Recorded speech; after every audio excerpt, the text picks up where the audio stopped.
और मौका मिला है 5 दिवसीय शिव महापुराण की कथा का।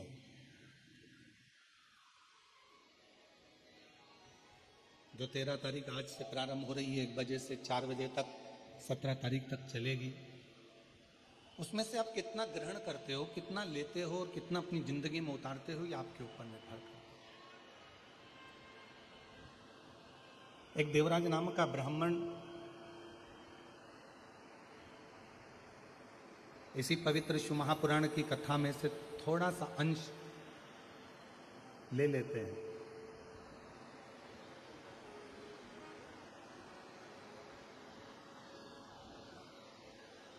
और देवराज नाम का ब्राह्मण जब छोटा था, एक 24,000 श्लोक के इस शिव महापुराण में से एक थोड़ा सा अंश लेकर भगवान शंकर के कैलाश धाम में जाकर निवास कर सकते हैं,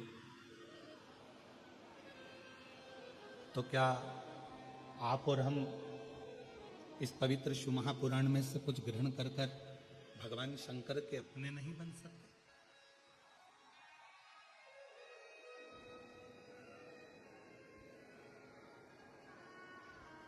शिव महापुराण की कथा एक विश्वास की कथा है,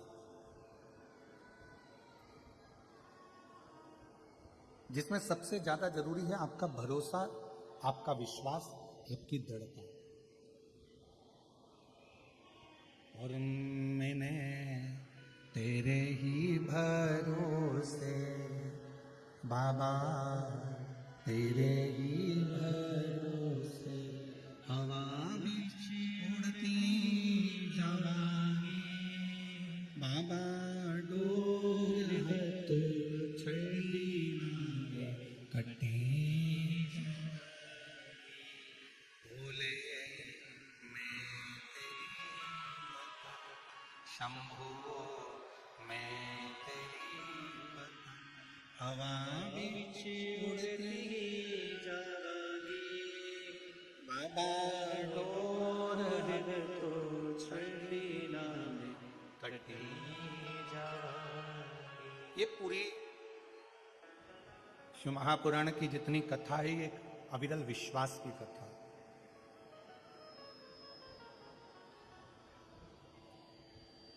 एक भरोसे की कथा।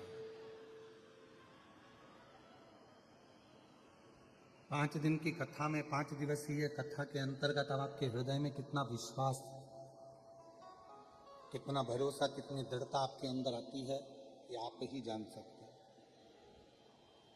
और ये निश्चित है, यदि ये 5 दिवसीय शिव महापुराण की कथा आपने हृदय से श्रवण कर ली और जो कामना लेकर आप श्रवण कर रहे हैं, 3 महीने में मेरा देवाधिदेव महादेव आपके भंडार भर ही देता है, ये निश्चित।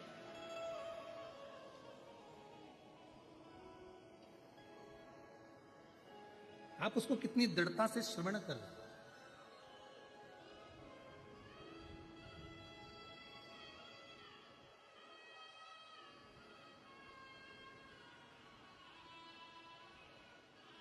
तुलसी बाबा जी ने भगवान शंकर को विश्वास कहा है।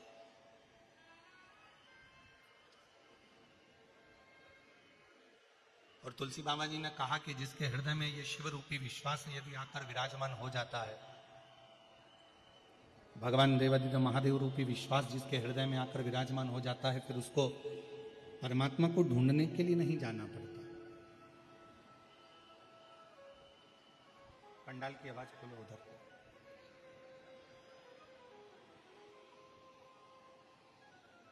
जब भगवान देवाधिदेव महादेव रूपी विश्वास,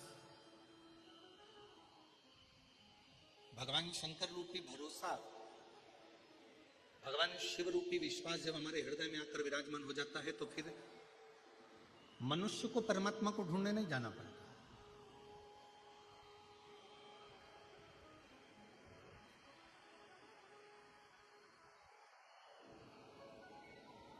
फिर स्वयं देवाधिदेव महादेव भगवान शंकर अपने भक्त को ढूंढने के लिए आते हैं।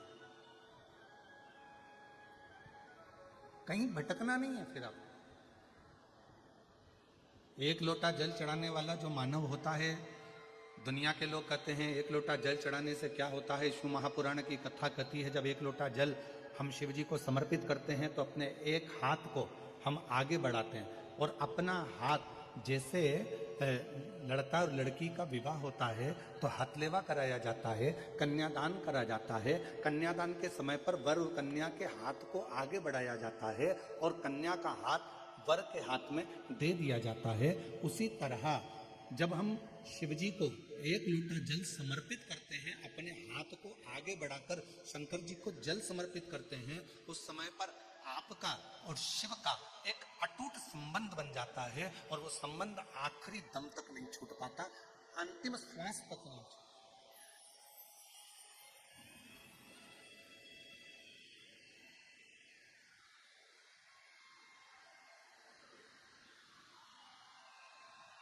और वो संबंध फिर किसी व्यक्ति या विशेष से नहीं जुड़ा है।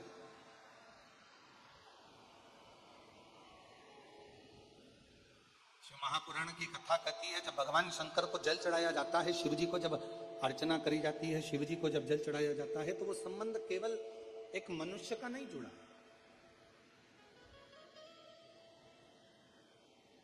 शिव जी को जल चढ़ाते समय वो संबंध स्वयं परमात्मा से जुड़ता है।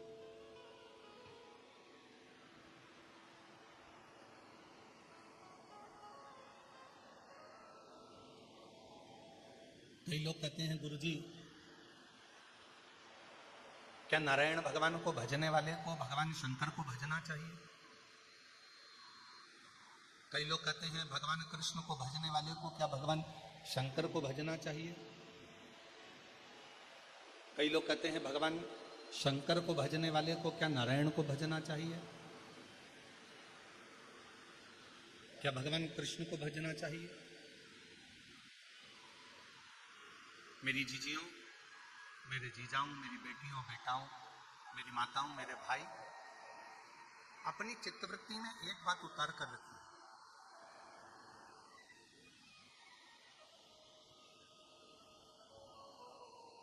कि नारायण भगवान शिव के बिना अधूरे हैं। शिव नारायण के बिना अधूरे हैं। राम जी शिव के बिना अधूरे हैं। शिव जी राम के बिना अधूरे हैं। भगवान कृष्ण शिव के बिना अधूरे हैं और भगवान शिव कृष्ण के बिना अधूरे हैं।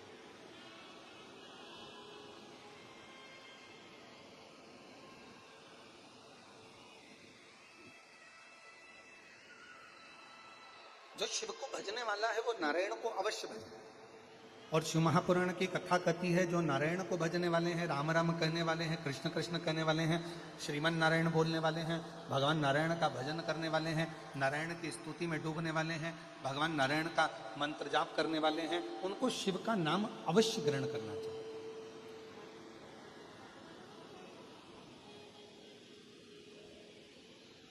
शिव के बिना नारायण सुने और नारायण के बिना शिव सुने।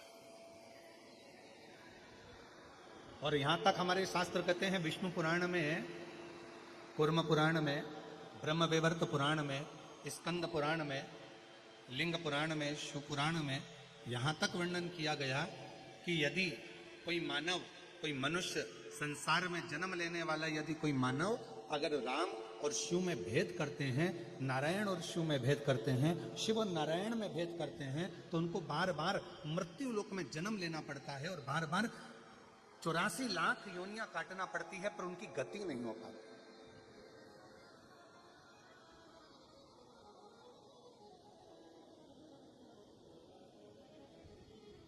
शिव और नारायण में कोई भेद नहीं है। जरा विचार करिए, तिरुमाला में विराजमान मेरे वेंकटेश भगवान, तिरुमाला में विराजमान मेरे श्री नारायण हरि जब इस भूमंडल पर मृत्यु लोक में आए, क्योंकि मेरे भगवान नारायण का तो स्थान स्वर्ग है, वैकुंठ है। ब्रह्मा जी ब्रह्मलोक में हैं, भगवान विष्णु वैकुंठ लोक में हैं और मेरे भगवान शंकर मृत्यु लोक में।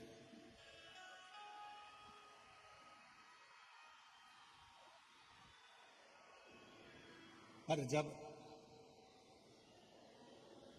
जिस समय पर भगवान नारायण मृत्यु लोक में आए, पृथ्वी पर भ्रमण करते करते पधारे और पृथ्वी पर आने के बाद में भगवान नारायण को लगा कि इस भूमंडल पर मुझे तप करना है, मुझे साधना करना है,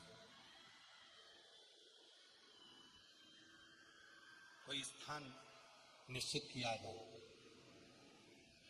ऐसा कोई स्थान बताए जिस स्थान पर बैठकर मैं मंत्र जाप कर सकूं, तप कर सकूं, आराधना कर सकूं, साधना कर सकूं। और भगवान नारायण भ्रमण करते करते करते करते भगवान नारायण यहां वहां घूमते घूमते श्री देवऋषि नारद जी के पास पहुंच गए। और नारद जी उसी मार्ग से निकलकर जा रहे थे जहां से भगवान वैकुंठ अधिपति भगवान श्री नारायण जा रहे। देवऋषि नारद वहां से निकलते निकलते जा रहे। नारायण श्रीमन नारायण नारायण श्रीमन नारायण श्रीमन नारायण नारायण श्रीमन नारायण लक्ष्मी नारायण सत्यनारायण नारायण हरि नारायण लक्ष्मी नारायण सत्यनारायण नारायण हरि नारायण लक्ष्मी नारायण सत्यनारायण नारायण हरि नारायण श्रीमन नारायण नारायण श्रीमन नारायण श्रीमन सब बोलिए नारायण श्रीमन नारायण। भगवान श्री नारद जी महाराज निकल कर जा रहे थे और जो नारद जी ने भगवान श्री नारायण को देखा, आज तो वैकुंठ अधिपति जो वैकुंठ का निवास करने वाले,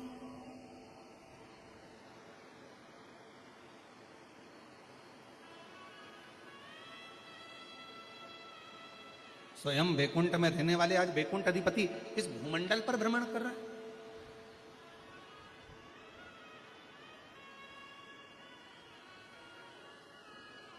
देवऋषि नारद ने हाथ जोड़कर प्रणाम किया, नमन किया। नारायण प्रभु नारायण, नारायण प्रभु श्रीमन नारायण। भगवान विष्णु मुस्कुरा दिए।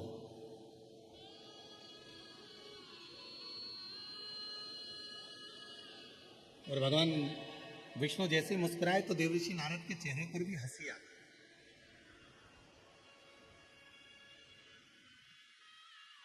शिव महापुराण कहती है ये दुनिया का सबसे बड़ा गिफ्ट है,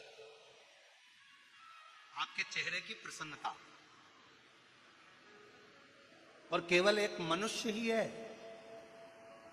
83,99,999 योनियां काटने के बाद जो ये 84 लाखवें नंबर की योनि जो मनुष्य की मिली है ना, केवल 83,99,999 योनियां, जितनी भी योनियां काटे हो, कोई सी भी ऐसी योनि नहीं है जिसमें तुम मुस्कुराओ हंसो।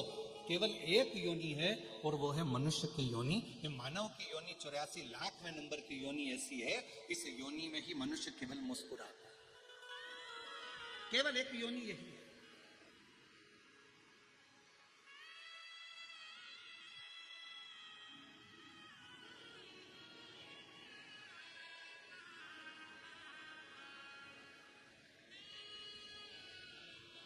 ब्रजगोपाल भैया, हम आपकी एक बात कहना चाहेंगे हैदराबाद के इस पवित्र प्रांगण में कथा की। कल हम जब आ रहे थे तो सभी लोग अपना अपना सुना रहे थे गाड़ी के अंदर कि गुरुजी इतना पानी गिर रहा है, ऐसा पानी गिर रहा है, कीचड़ हो गया, पानी भरा गया, फिर नीचे पंडाल में पाट बिछाए गए। लकड़ी के पाटे लगाए गए, फिर पाटे के ऊपर पन्नी बिछाई गई, पॉलीथीन, फिर पन्नी बिछाकर फिर कालीन बिछाया गया, फिर उसको बिछाकर फिर कुर्सियां लगाई गई, सोफे लगाए गए, और जो सभी पंडालों में बैठने की व्यवस्था करी गई।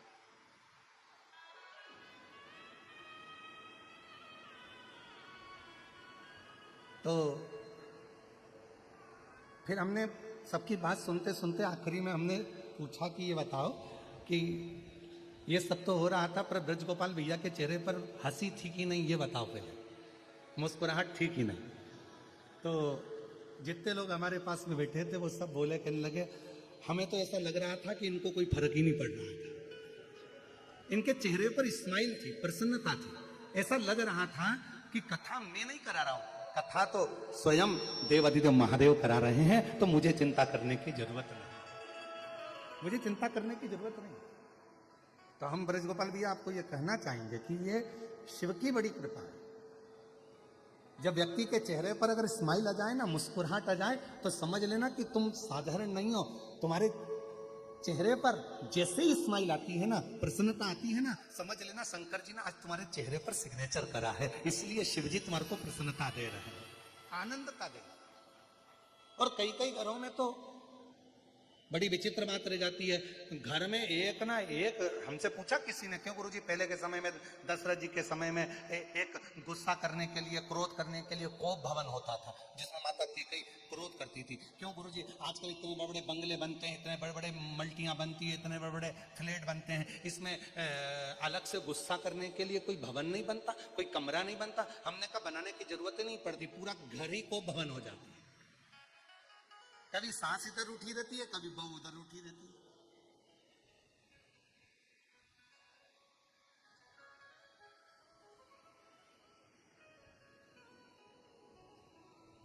और देखा जाए ना तो आज के जमाने में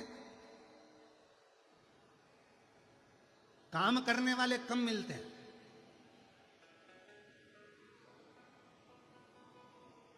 आज के जमाने में फैक्ट्री में काम करने वाले कम मिलेंगे, घर में काम करने वाले कम मिलेंगे, दुकान पर काम करने वाले कम मिलेंगे, पर जितने भी मिलेंगे काम करने वाले कम मिलेंगे, पर कान भरने वाले ज्यादा मिलेंगे। जितने मिलेंगे, झाड़ू लगाते लगाते एक भाई अगर काम भी कर रही, झाड़ू भी लगा रही ना, तो धीरे धीरे फुसुर फुसुर कान भरती जाती है। देख लो, वो तुम्हारी बज वाली है ना, झाड़ू लगा रही है, और झाड़ू लगा तुम्हारी बाजू वाली है ना, वो ऐसा कर रही थी। अब बता, सेठानी को कहना चाहिए तू काम करके कान भर।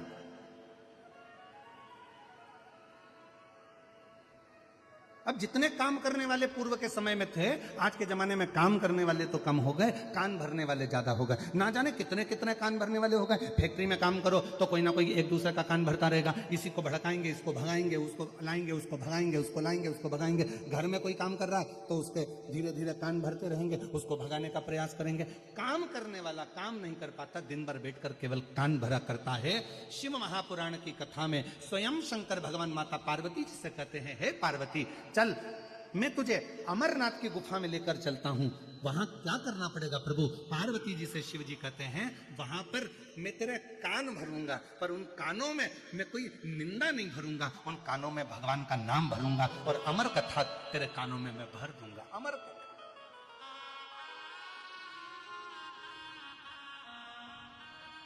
और वो अमर कथा भरूंगा जिस अमर कथा को श्रवण करने के बाद फिर तुझे जन्म नहीं लेना पड़ा। माता सती ने भी अमर कथा सुनने का प्रयास किया। कुंभज बाबा के आश्रम में जाकर, अगस्त ऋषि के आश्रम में पहुंचकर भगवान शंकर सती जी को कथा सुनाने के लिए लेकर गए। माता उमा जब भगवान महेश के साथ में विराजमान हुई, जब माता उमा महेश भगवान के साथ में विराजमान हुई, जिससे महेश्वरी समाज की उत्पत्ति हुई, उस समय पर भी भगवान महेश ने माता उमा को अमर कथा सुनाने का प्रयास किया। माता कात्यायनी को, माता कुचमंडा को, माता स्कंदा को, माँ कालरात्रि को, माता महागौरी को, ऐसा कोई माता का अवतार नहीं हुआ जिसमें भगवान शंकर ने माँ पार्वती जी को जो अन्य रूप में आई, उनमें उन्होंने अमर कथा सुनाने का प्रयास नहीं किया। पर आखिरी बिंदु था भगवान शंकर का पार्वती जी को अमर कथा सुनाना, क्योंकि शिव चाहते थे अब यह पार्वती फिर जन्म ना ले, बार बार मृत्यु के काल में ना पड़े, इसको एक बार ऐसी कथा सुना दूं जिसको सुनकर ये अपनी जिंदगी की अमरता प्राप्त कर ले।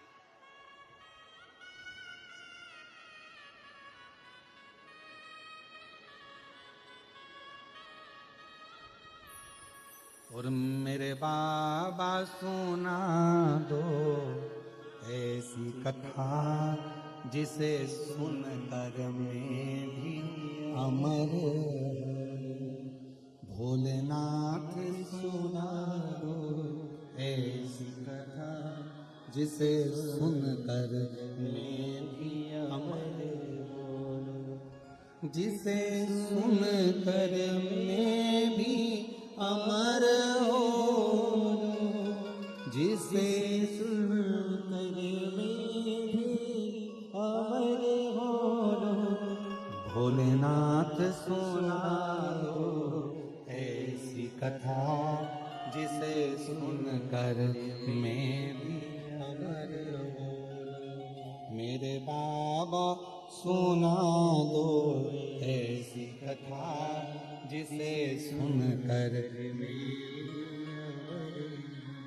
वो कथा मुझे सुनना है।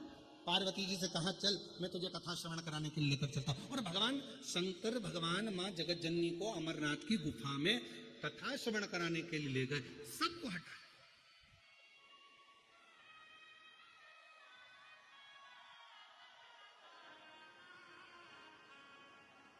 मां गंगा जी को भी बाहर छोड़ा, चंद्रदेव को भी बाहर छोड़ा, सर्पदेव को बाहर छोड़ा, डमरू को बाहर छोड़ा, सबको बाहर छोड़कर अमरनाथ की गुफा में जब कथा श्रवण कराने के लिए बैठे, पार्वती जी के हाथ में त्रिशूल दे दिया। ले त्रिशूल और जाओ पार्वती जी, अगर कोई कथा सुनने के लिए बैठा हो तो उसको वहां से हटाया हो। ये कथा मैं केवल तुम्हें श्रवण कराना चाहता हूं। तुम्हें सुनाने का कारण क्या है?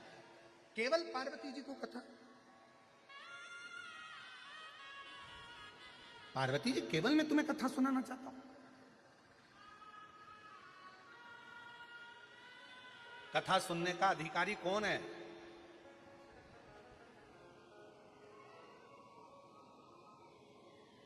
ऐ मेरी हैदराबाद की जीजियों और मेरे हैदराबाद के जीजाओं,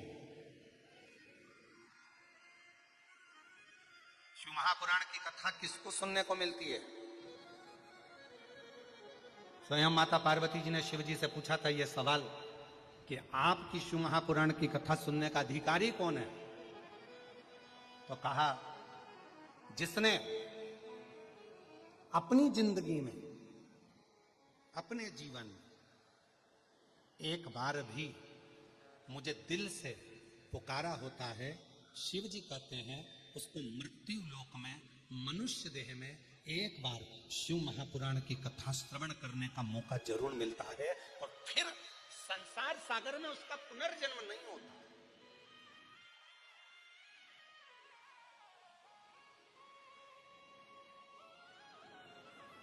फिर वो भटकता नहीं है।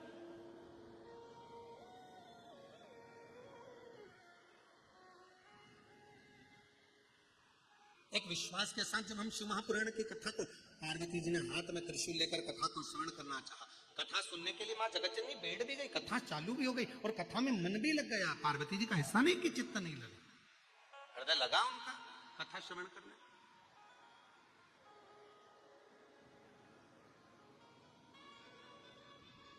जैसे भगवान नारायण मुस्कुराए और उनके मुस्कुराने पर ही भगवान देवऋषि नारद के चेहरे पर भी मुस्कुराहट आ गई, हंसी आ गई।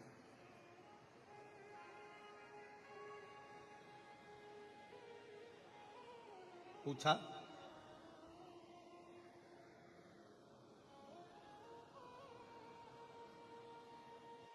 देवऋषि नारद जी ने पूछ लिया भगवान नारायण से, प्रभु आज बैकुंठ छोड़कर मृत्यु लोक में आए हो, पृथ्वी पर भ्रमण कर रहे हो, क्यों, किस लिए?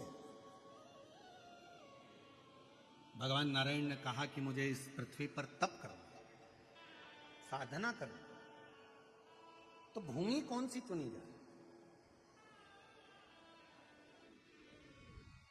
देवऋषि नारद जी ने कहा कि अगर बैकुंठ में कोई तप करे तो भगवान नारायण से पूछा जाए कि हम कहाँ बैठकर तप करें। कोई ब्रह्मलोक में तप करे तो ब्रह्मा जी से पूछा जाए। पर पृथ्वी का देवता, मृत्यु लोक का अगर कोई देव है, ब्रह्मा ब्रह्मलोक के देवता हैं, भगवान विष्णु बैकुंठ के देवता हैं, पर मृत्यु लोक का अगर कोई देव है तो वो देवाधिदेव महादेव है। बोल बम का नारा है आवाज नहीं आई, जरा दमदारी से बोलो। बोल बम का नारा है सारी समस्या का हल, हार हार तो वैकुंठ लोक भगवान नारायण का, ब्रह्म लोक ब्रह्मा जी का, और मृत्यु लोक तो भगवान शिव जी का। अगर मृत्यु लोक पर कहीं तप करना है, मृत्यु लोक पर अगर कहीं तप साधना करना है, तो भगवान शंकर जी से पूछना पड़ेगा। तब भगवान नारायण स्वयं शिव जी से कहते हैं कि भगवान भोलेनाथ जी आप बताओ कि मैं मृत्यु लोक में कहां तप करूं। तो कहा एक काम करो, इस तिरुमाला पर बैठकर आप तप करिए और कपिलेश्वर महादेव के रूप में बैठकर मैं आपकी रक्षा करूंगा।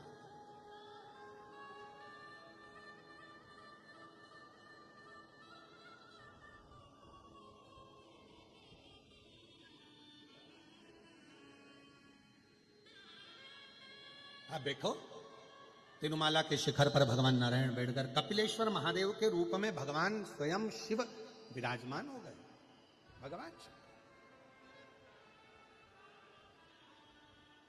ऐसा कोई भगवान नारायण का तीर्थ बता दो जिस तीर्थ में शिव ना हो। बद्रीनाथ जाएंगे, केदारनाथ जी है। श्रीनाथ जी का दर्शन करने के लिए नाथ द्वारा जाएंगे, एकलिंग जी हैं।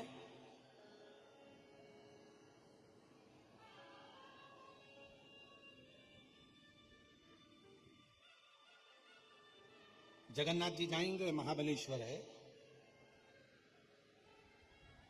ऐसा कोई तीर्थ, द्वारका जी जाएंगे, नागेश्वर सोमनाथ जी हैं। मेरे नारायण भगवान शिव के बिना नहीं है और शिव नारायण के बिना नहीं। पर संसार के लोगों ने भेद कर दिया बहुत। हम नारायण वाले, हम शंकर जी का नाम नहीं लेंगे, हम कृष्ण वाले, हम शिव जी का नाम नहीं लेंगे, हम शिव वाले, हम नारायण का नाम नहीं लेंगे। पर शिव महापुराण की कथा कहती है कभी भेद ना करिए। देवताओं में सीधी सीधी सी एक बात है, गुलाब जामुन खाओगे भी तो पेट में जाएगी, बर्फी खाओगे तो पेट में जाएगी, जलेबी खाओगे तो पेट में जाएगी। अलग से पेट के अंदर कोई डिपार्टमेंट नहीं है कि गुलाब जामुन इधर जाएगी और जलेबी इधर जाएगी।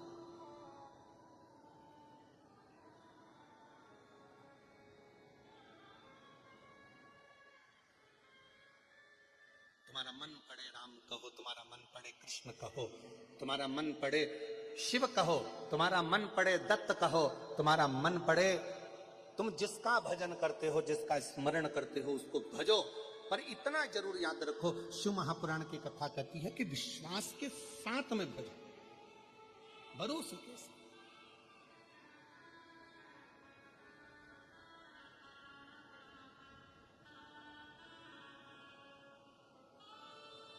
और ऐसी शुभाना आई ना ऐसी शान, ऐसी शुभाना आई ना ऐसी शान, जिस दिन जुबान पे मेरी, जिस दिन जुबान पे मेरी आए शिव का नाम, ऐसी सुभाना आए ना ऐसी शान। शिव विश्वास का प्रतीक है, शंकर भगवान विश्वास का प्रतीक है। अगर राम जी की भी आराधना करना है तो शिव रूपी विश्वास का होना जरूरी है, और अगर भगवान कृष्ण की आराधना कर रहे हो तो शिव रूपी विश्वास का होना जरूरी है।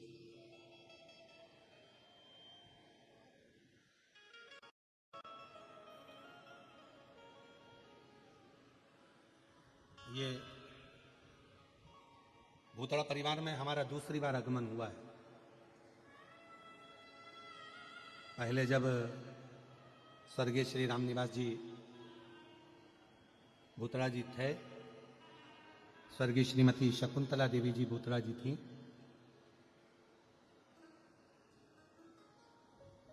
और स्वर्गीय रामनिवास जी भूतड़ा जी का बड़ा मन था उस समय पर।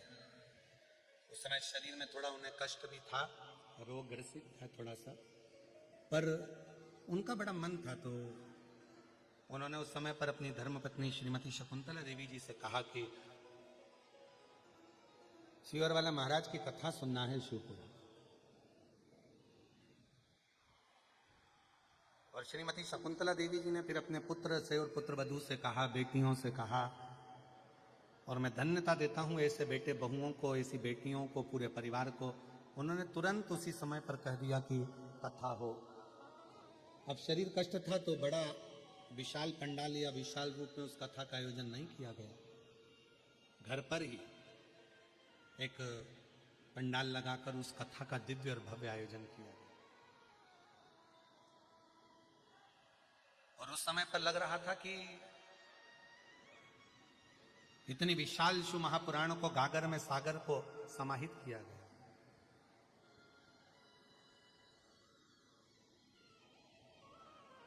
और जब हम कल आ रहे थे तो उस समय पर कोई कह रहे थे कि गुरुजी पंडाल लगाए हैं बड़े बड़े, और हैदराबाद है, यहाँ अभी इतना शिव जी की कथा का लोग भाव जानते कि नहीं जानते पता नहीं, इतना लोग आएगा कि नहीं आएगा। पर हमने देखा कि ब्रज गोपाल जी के चेहरे से लग रहा था कि उन्होंने अपने जितने लोग मिल रहे थे उन सबसे कह दिया था कि यह मत सोचना कि लोग आएंगे नहीं। और आज पहले दिन ही इतनी जलवृष्टि में भी आप जो लाखों की संख्या में आए हो, ये बता दिया कि शिव भक्ति किसको कहे। और पहली कथा है वृंदावन में बांके बिहारी जी को पर्दा होता है, यहाँ पहली कथा है जिसमें आपको भी पर्दा करके बैठना पड़ रहा है पानी के कारण, जलवृष्टि के कारण।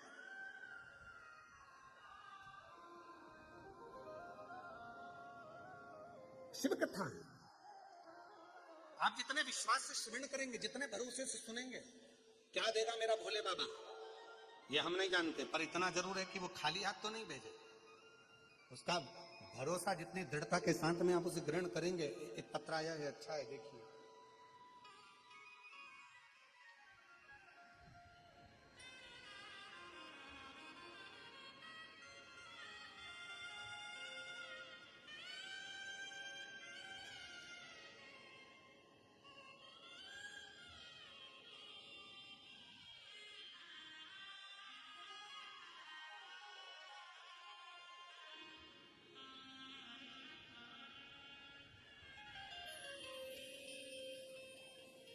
मेरा नाम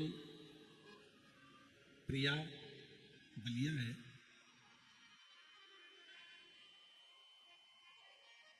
हैदराबाद की ही रहने वाली है। कहीं बैठी हो तो हाथ हिला सकती हैं, प्रिया बलिया। कहीं बैठी हो तो हाथ हिला सकती हैं, प्रिया बलिया।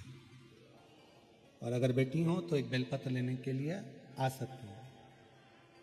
मैं भोले बाबा का क्या बखान करूं। पत्र एलईडी पर चल रहा है, आस्था चैनल पर और एलईडी पर पत्र चल रहा है, आप हमारे साथ में पढ़ सकते हैं। मैं भोलेनाथ में आपका बखान कैसे करूं, मेरे पास कोई शब्द नहीं है। 2021 से मेरे पास कोई नौकरी नहीं थी, सब लोग मुझे हीन नज़र से देखते थे। उसके बाद मैंने एक दिन आपकी कथा के बारे में सुना और एक लोटे जल के महत्व के बारे में सुना। उस दिन से मैंने रोज एक लोटा शिवलिंग पे जल चढ़ाना शुरू कर दिया और पढ़ाई भी करने लगी। और भोलेनाथ आपकी कृपा से मेरी 2023 में बैंक में सरकारी नौकरी लग गई। मैं आज बाबा को यहाँ धन्यवाद देने के लिए आई, बाबा को प्रणाम करने के लिए।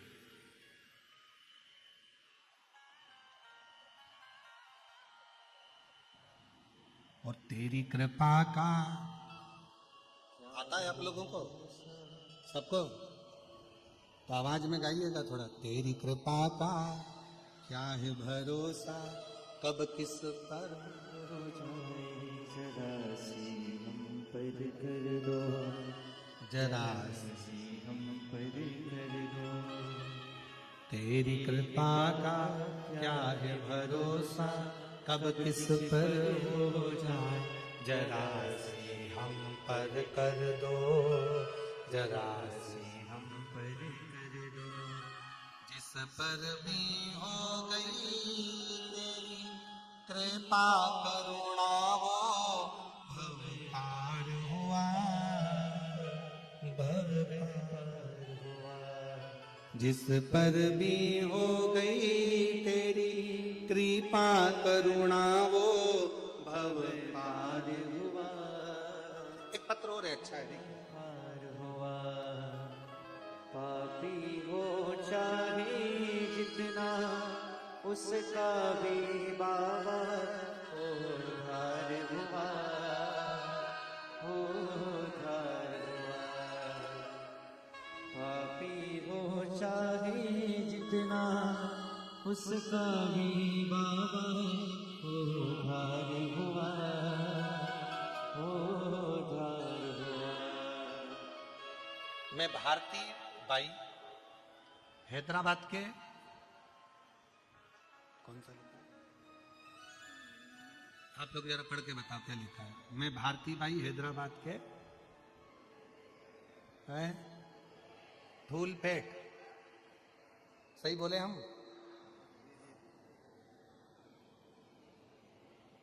धूलपेट निवासी। कहीं बैठी हो तो हाथ हिला सकती हैं। आप ही हैं? आ जाओ, एक बेलपत्र ले आना, आ जाओ। मैं बाबा का क्या गुणगान करूं गुरुदेव, बहुत कुछ मेरे बाबा ने मुझे दिया है। मेरे पति की तबीयत बहुत खराब हो गई थी, डॉक्टरों के हिसाब से ठीक नहीं थे, पर बाबा पर एक लोटा जल चढ़ाते चढ़ाते आज बाबा की कृपा से मेरे पति पूर्ण रूप से स्वस्थ हो गए और कोई बड़ी गंभीर बीमारी बाबा ने हटा दी। शिव कृपा किसको कहते हैं?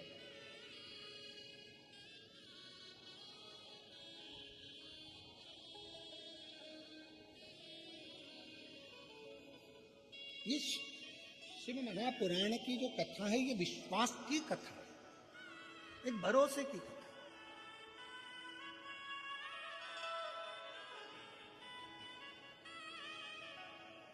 आप जितना जितना भरोसे के साथ शिव महापुराण की कथा को श्रवण कर रहे हो,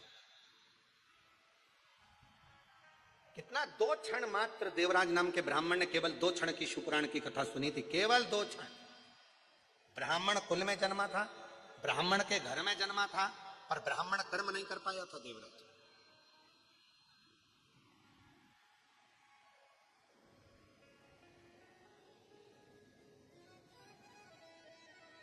घर में अच्छी पत्नी थी, अच्छे बच्चे थे देवराज के घर में,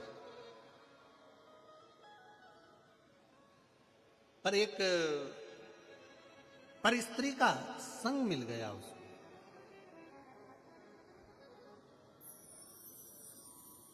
और एक पर स्त्री का संग मिला तो उस स्त्री ने देवराज से कह दिया, रानी के गले में जो हार पड़ा रहता है, रानी के गले में जो हार पड़ा हुआ है वो हार मुझे चाहिए। ये देवराज से उस पर स्त्री ने कह दिया।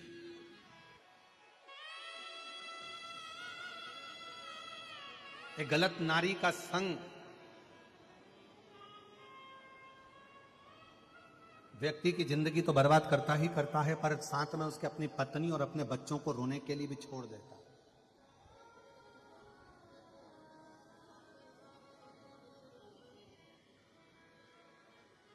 इसीलिए शायद भविष्य पुराण में एक बड़ी सुंदर बात लिखी है कि जानवर पर भरोसा कर लेना,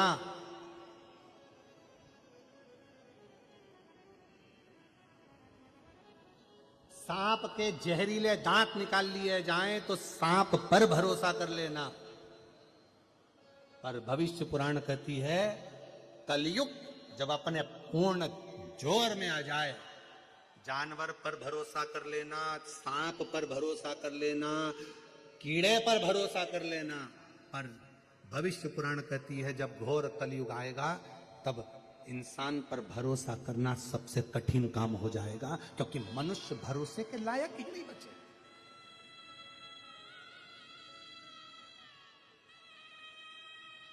भरोसे के लायक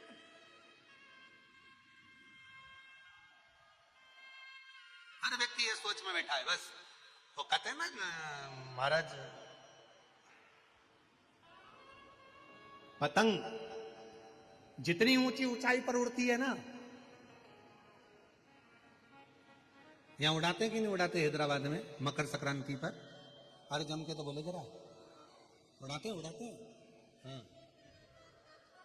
पतंग जितनी ऊंचाई पर उड़ती है, आसपास की बिल्डिंग के जितने लोग रहते हैं उस पतंग को काटने की तैयारी में लग जाते हैं। पतंग जितनी ऊंची रहेगी उसको काटने वालों की संख्या उतनी ज्यादा रहेगी। उसी तरह मनुष्य जितनी ऊंचाइयों पर बढ़ता चले जाएगा उसको काटने वाले भी तैयारी में बैठे रहते हैं कि कैसे काटना है, कैसे काटना। एक पतंग उधर से आ रही है काटने वाली, एक इधर से आ रही है, एक इधर से, एक उधर से, और वो हवा में उड़ती चली जा रही। और भोले मैं तेरी पतंग, शंभो मैं तेरी हवा बिच उड़ती जावागी। पर आस पास की बिल्डिंग वालों को यह नहीं मालूम है कि पतंग किसके हाथ में है।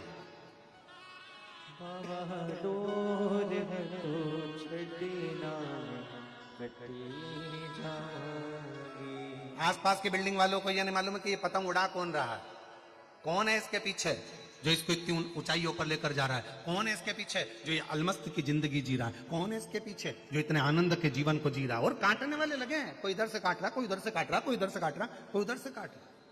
काटने वाले लगे हैं पतंग को, ऊंची उड़ती हुई पतंग को काटने वाले भी ढेर होते हैं। और ऊंचाइयों पर चढ़ने वाले व्यक्ति का, जिसका मान, जिसका सम्मान, जिसकी इज्जत, जिसकी प्रतिष्ठा, जिसका वैभव चारों तरफ हर जगह पर होता रहता है, उसको भी काटने वाले ढेरों हो जाते हैं। कोई इधर से काटेगा, कोई उधर से काटेगा, कोई इधर से बुराई करेगा, कोई उधर से बुराई करेगा, कोई उधर से बुराई करेगा।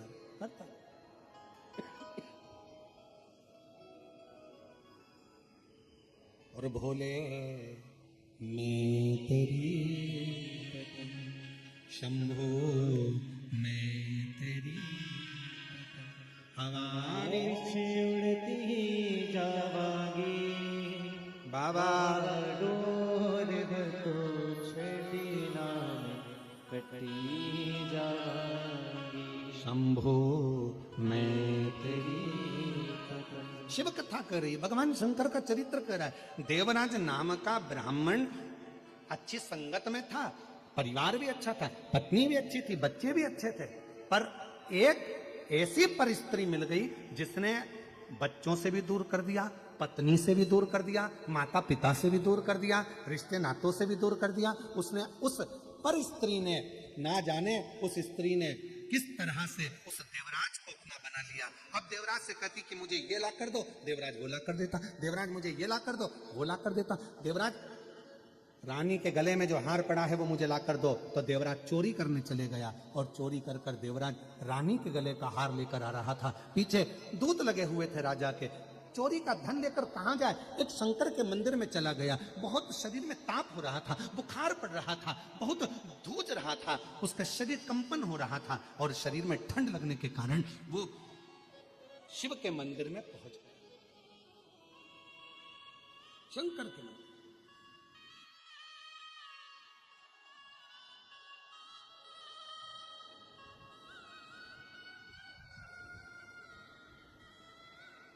शिव मंदिर में जैसे जाकर बैठा, उसको नहीं मालूम था कि यहां पर शिव महापुराण की कथा चल रही है।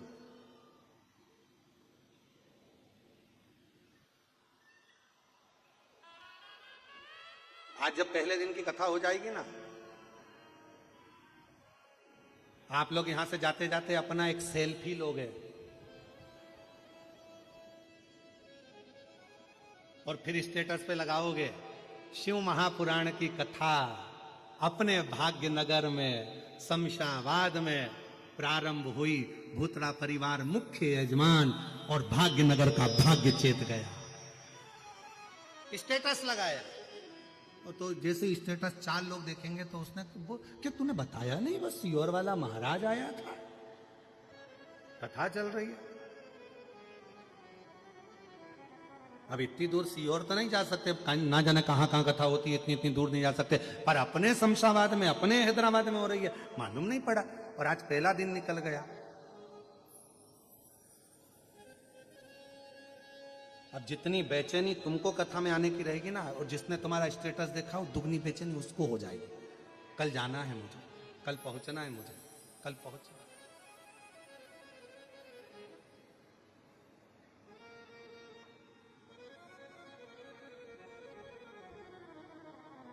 अच्छा, ऐसा नहीं है कि बेचैनी तुमको नहीं हुई। जिस दिन से तुम लोगों ने सुना होगा ना कि हैदराबाद में कथा हो रही है ना, उस दिन से तैयारी चालू हो गई होगी तुम्हारी, पक्का है। एकदम तैयारियां। और ये भूतला परिवार तो अपनी तैयारी कर ही रहा था कथा की, पर उससे ज्यादा तैयारी तुम्हारी चल रही होगी। और ऐसा जितने हैदराबाद के घर है ना, सब घरों में मेहमान आके रुके होंगे। जी जी, काका, बुआ, तुम भी आ जाओ, तुम भी आ जाओ, कथा चालू हो रही है, चलेंगे, सुनेंगे, आनंद लेंगे, कथा का रसतत्व ग्रहण करेंगे। और सबसे ज्यादा टेंशन होगा पास का।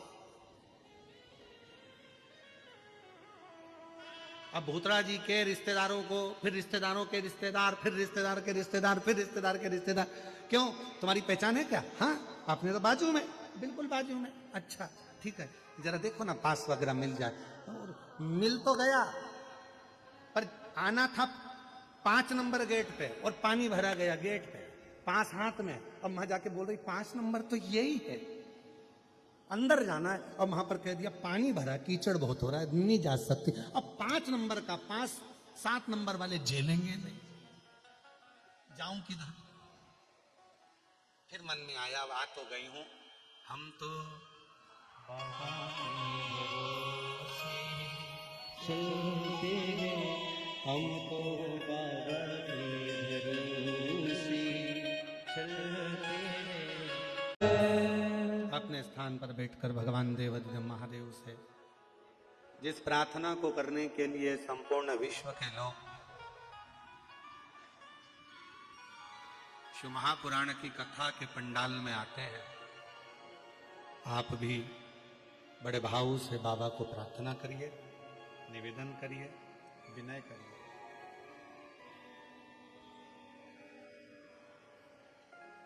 जहां जगह मिल जाए वहां बैठ जाएं और दिल से बाबा को प्रार्थना करें, विनय करें। साथ में सभी को बोलना है,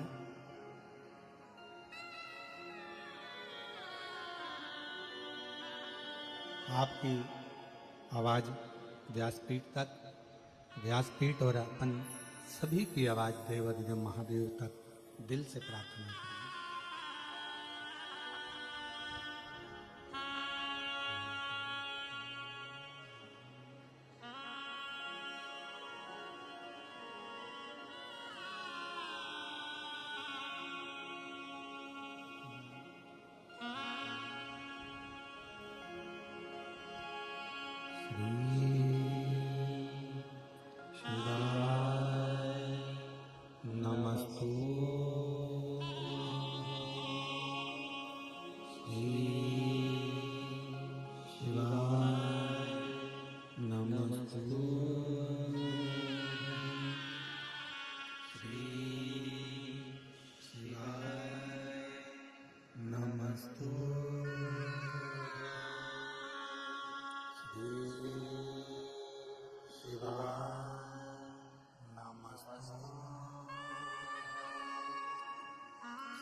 नमस्तु भोला सब दुख काटो हमारा, ओ भोला सब दुख काटो हमारा। शिव शंकर जप तेरी माला, भोले बाबा जपो तेरी माला, भोला सब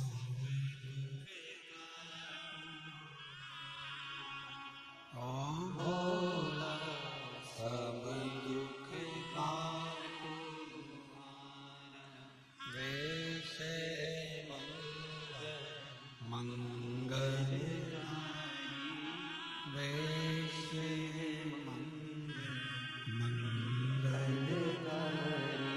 शमशान वासी हमारा, शमशान वासी हमारा, ओ भोला सब दुख काटो हमारा, ओ भोला सब दुख काटो हमारा।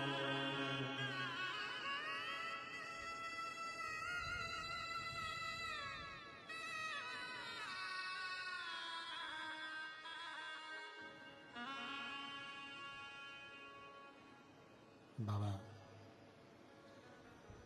देवाधिदेव महादेव भगवान शिव भगवान शंकर की पवित्र कथा कर रहे हैं, शिव महापुराण की कथा वर्णन कर रहे हैं। एक गलत स्त्री का संग देवराज को मिल गया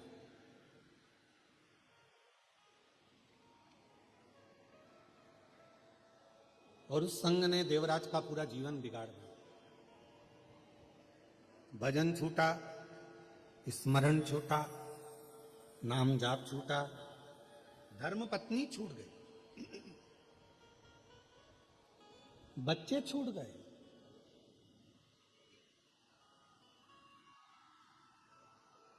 केवल वही स्त्री ठीक लग रही। और शिव महापुराण की कथा कहती है पर स्त्री और पर धन ये व्यक्ति को एक ना एक दिन बर्बाद कर कर ही रहेगा।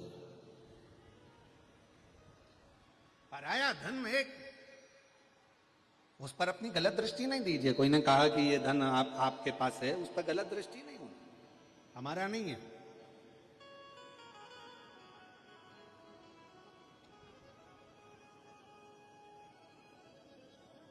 भगवान तो केवल एक भाव के रीझने वाले हैं। भगवान को तुम्हारे वैभव की या सत्ता की या दौलत की या धन की जरूरत मेरे शंकर भगवान को कभी नहीं पड़ी।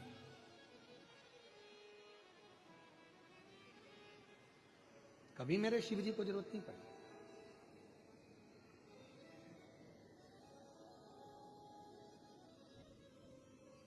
एक व्यक्ति हमसे पूछ रहा था कि भिलाई की कथा में, और भिलाई की कथा में उसने एक प्रश्न किया, क्यों गुरुजी आप कहते हो कि एक लोटा जल चढ़ाने वाला, एक लोटा जल समर्पित करने वाला जो चाहता है उसे वो मिल जाता है। फिर ऐसे कई मंदिर हैं जिन मंदिर में जल चढ़ाने वाले बहुत सारे वहां रहते हैं जो रोज जल चढ़ाते हैं, फिर भी बाबा उनकी नहीं सुनता। हमने कहा एक कथा हमारे काशी खंड में मिलती है कि एक ब्राह्मण शिवजी के मंदिर में रोज भगवान को जल चढ़ाता था, रोज शिव की आराधना करता था, रोज भगवान शंकर की पूजन करता था। रोज जो शिव जी की आराधना करने आता उसका झोली बाबा भर देता, जो शंकर जी की आराधना करने आता भगवान भोलेनाथ से जो मांगता उसको वो मिल जाता। पर पुजारी जी भगवान शंकर की आराधना में लगे रहते, एक लोटा जल चढ़ाते, मंदिर की सफाई करते, पूजन करते, अर्चना करते, बेलपत्र वगैरह सारा निर्माल्य का सामग्री एकत्रित करते, विसर्जन करते, पर उनका कोई सुनता नहीं।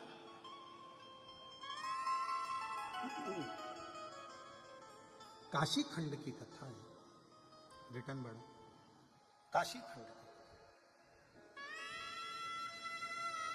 अब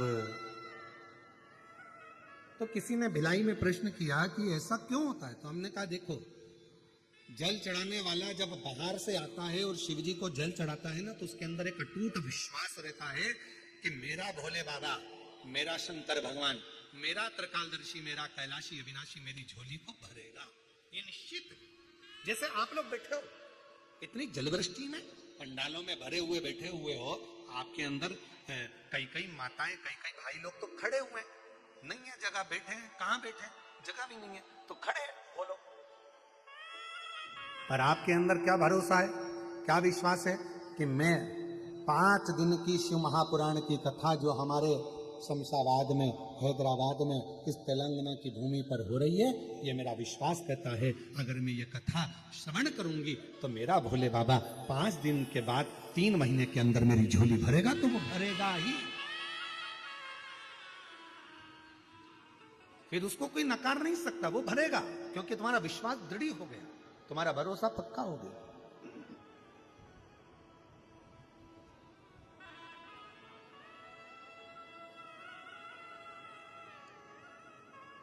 अब काशी खंड की कथा कर रही है कि पुजारी जी रोज मंदिर में जल चढ़ा देते, रोज पूजन कर देते, पर जितने लोग जल चढ़ाने आते ना तो पुजारी जी उनसे पूछते, क्यों साहब तुम रोज मंदिर आते हो, जल चढ़ाते हो, बाबा ने तुम्हारी सुनी कि नहीं सुनी, भगवान ने तुम्हारी सुनी कि नहीं सुनी।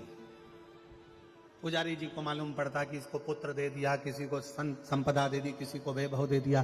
पुजारी जी के मन में आता, बाबा मेरी कब सुनोगे, बाबा मेरी कब सुनोगे। एक दिन धर्म पत्नी ने अपने पति से कहा, धर्मपत्नी अपने पति से बोली, क्यों अपन अपने टूटे हुए झोपड़े में रहते हैं और भगवान शंकर सबको देते हैं। पुजारी जी इतने में झंझोड़ कर बोल दिए, भगवान तो सुनता ही नहीं है।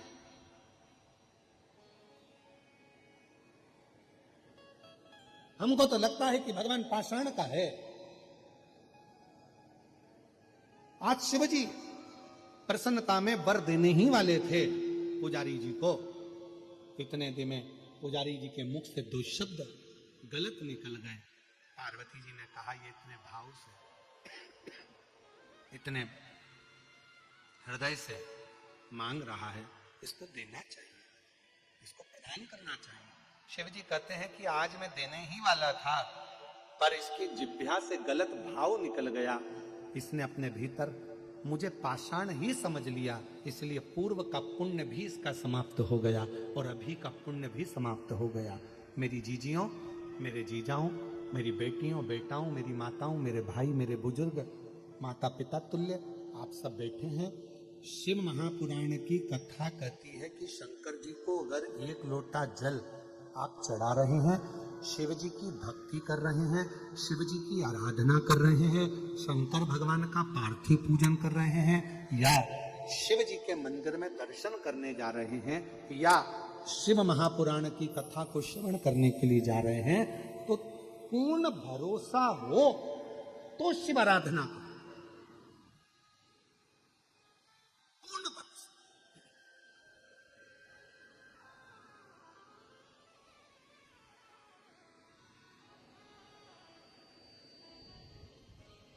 एक कथा आप लोगों ने श्रीमद् भागवत में व्यास वक्ताओं के मुख से सुनी होगी।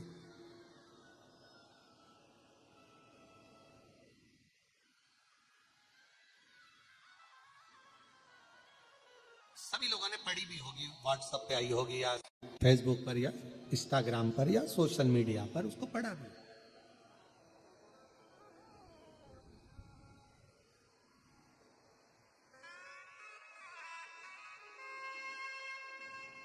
एक पंडित जी कथा कह रहे थे और कथा में कह रहे थे कि भगवान का नाम भव सागर से पार उतार देता।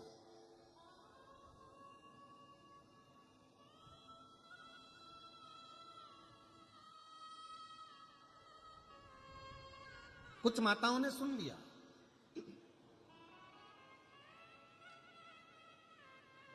अब वो नाव में बैठी और नाव में बैठकर उन्होंने उतराई दी। एक महिला ने भगवान के नाम पर इतना भरोसा कर लिया कि वो नाव में ही नहीं बैठी और उसने सोचा कि पंडित जी बोले थे कि भगवान का नाम भव सागर से पार उतार देता है, तो ये तो यमुना जी, मैं भगवान का नाम लूंगी और यमुना जी से पार उतर जाऊंगी। भगवान का नाम लेकर वो यमुना जी में चलते चलते चलते चलते पार उतर गई। अब रोज वो यमुना जी ऐसे ही पार कर देती। एक दिन प्रवचन में महाराज जी प्रवचन देकर जा रहे थे, इतने में वो महिला मिल गई और उस महिला ने महाराज जी से कहा, महाराज जी चलो मेरे साथ चलो। महाराज जी ने नाव वाले को आवाज लगाया। महिला ने कहा, नहीं महाराज जी, आप ही ने तो कहा कि भगवान भव सागर पार कर देता है, नाम ले लो तो मैं तो रोज भगवान का नाम लेकर यमुना पार उतर जाती हूँ। महाराज जी ने कहा, ऐसा कोई होता है क्या? नहीं महाराज जी, देखो मैं चलती हूँ। और वो पार उतर गई। महाराज जी से कहा, चलो आज तुमने कहा है ना, तुम भी कर देखो। महाराज जी को लगा कि मैं भव सागर पार उतरे भगवान के नाम से वो चल जाए, पर यमुना कैसे पार उतरे? महाराज जी को जिद कर उस महिला ने जैसे ही यमुना जी में पांव रखवाया, महाराज जी तो पानी में डुबक डुबक करने लगे। महाराज जी ने उस महिला से कहा कि मुझे समझ में नहीं आया, तू कैसे पार उतर गई? उस महिला ने कहा, महाराज जी मैंने आपकी वाणी पर विश्वास करा, जब भगवान का नाम लेने वाला भव सागर पार उतर सकता है तो भगवान का नाम लेने वाला यमुना पार भी उतर सकता है।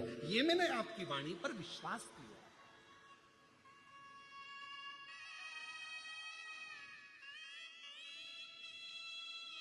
आप कितना भरोसा करते हैं भगवान, कितना विश्वास, यह आपके ऊपर निर्भर करता है। देवराज नाम के ब्राह्मण का भरोसा नहीं था शिव जी के प्रति, देवराज नाम के ब्राह्मण का विश्वास नहीं था भगवान के प्रति। देवराज नाम का ब्राह्मण अपनी पत्नी को छोड़ दिया, बच्चों को छोड़ दिया, एक पर स्त्री के चक्कर में जो पड़ गया, एक नारी के चक्कर में। फिर निवेदन है, पराया धन और पराई नारी, ये बर्बादी का केंद्र बिंदु।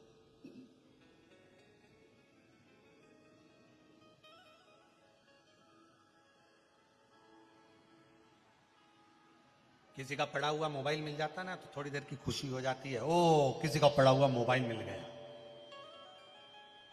किसी का पड़ा हुआ सामान मिल जाता है तो बड़ी खुशी हो जाती है, बताओ मेरे को तो ये मिल गया, मुझे किसी की अंगूठी मिल गई, मुझे किसी की चेन मिल गई, मुझे किसी का सामान मिल गया। पड़ा हुआ सामान थोड़ी देर मिलता है ना तो थोड़ी प्रसन्नता दे जाता है, पर वो पड़ा हुआ सामान जितनी देर हमारे घर में रहता है ना उतनी देर हमको रुलाने के लिए आतुर कर देता, रुलाने के लिए। शिव कथा कर रही है, भगवान शंकर का चरित्र कर, शिव महापुराण की कथा करे। भगवान भोलेनाथ जी से कहना तो इतना जरूर कहना कि बाबा मुझे देना, मेरे हक का देना, मेरे हिस्से का देना, मेरी मेहनत का देना, मेरी लगनता का देना, मेरे विश्वास का देना। हे भोलेनाथ मुझे दूसरे के हक का, दूसरे के हिस्से का मत देना, देना तो मेरे हिस्से का, और ऐसा देना कि जैसे आज भूतड़ा परिवार शिव महापुराण की कथा करवा रहा है, मैं भी अपनी जिंदगी में एक बार कथा करवा सकूं, ऐसा देना।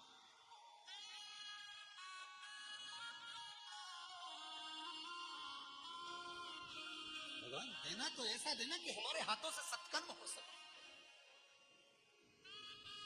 जोड़ा जोड़ा जोड़ा जोड़ा जोड़ा, आखिरी में यही छोड़ा, और छोड़ने के बाद फिर आखिरी में प्लास्टिक के फूल की माला, गले में इतना बड़ा फोटो और फोटो पे प्लास्टिक के फूल की माला, और वो माला भी हवा में झूल रही।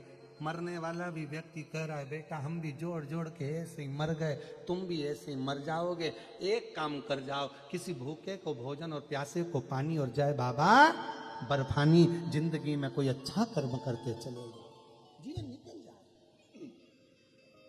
जीवन निकल।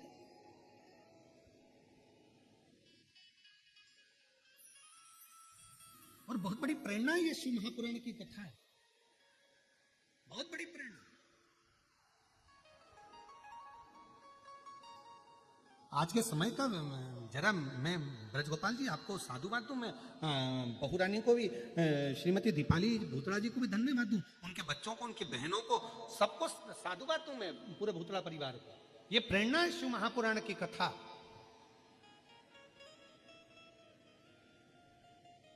कि कितने भी बड़े बन जाओ,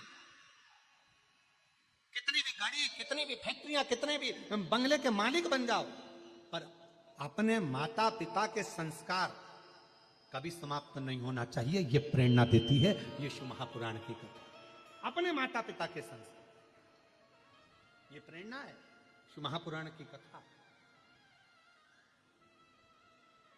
और महादेव नमन चरणों में, महादेव नमन चरणों में, स्वीकार कीजिए सबका किया है मेरा भी, उद्धार कीजिए, उद्धार कीजिए। आवाज नहीं आई, जरा दमदारी से बोलो, गले में पानी लग गया है क्या? जरा अच्छे से बोलिए, महादेव नमन चरणों, महादेव नमन चरणों, स्वीकार कीजिए सबका किया है मेरा भी, उद्धार कीजिए, उद्धार कीजिए।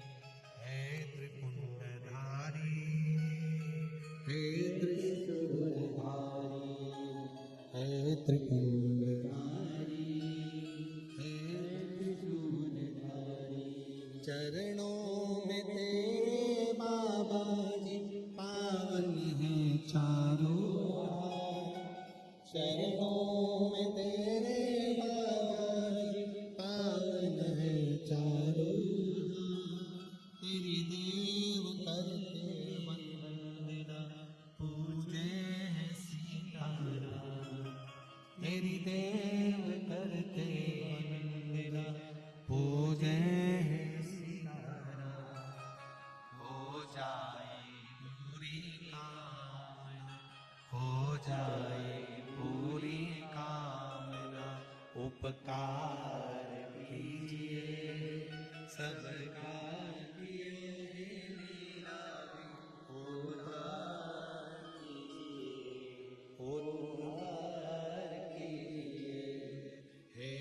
त्रिपुंडधारी, हे त्रिशूलधारी, हे त्रिपुंडधारी, हे त्रिशूलधारी। बाबा कृपा करे। कोई विश्वास देवराज को नहीं था, भगवान पर भरोसा ही नहीं करता था देवराज।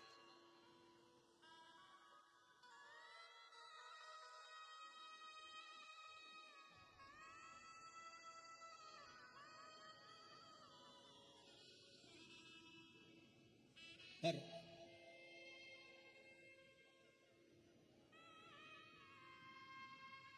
पूर्व जन्म का कोई अच्छा कर्म होगा जो देवराज को भगवान शंकर के मंदिर में चोरी का धन लेकर पहुंचा दिया। अजामिल की कथा सुनी है आप लोगों ने? हाथ तो उठाओ जरा। श्रीमद् भागवत में आती है अजामिल की कथा, सुनिए सबने। 3 बेटे हो चुके थे, ब्राह्मण था, मंदिर जाता था अजामिल, भगवान का भजन करता था। एक सुंदर वेश्या को देखकर उस वेश्या के घर के सामने खड़ा हो जाता था। लोग कहते हैं बड़ी सुंदर है, बड़ी सुंदर है, जरा देखूं तो। देखने के लिए खड़ा रहा, 1 दिन दिखी नहीं, 2 दिन दिखी नहीं, 3 दिन दिखी नहीं, 15 दिन वेश्या नहीं दिखी। 16वें दिन वेश्या का जो दीदार करा तो सोचा इतनी सुंदर, इससे तो शादी कर लो, विवाह कर लिया, बच्चे हो गए।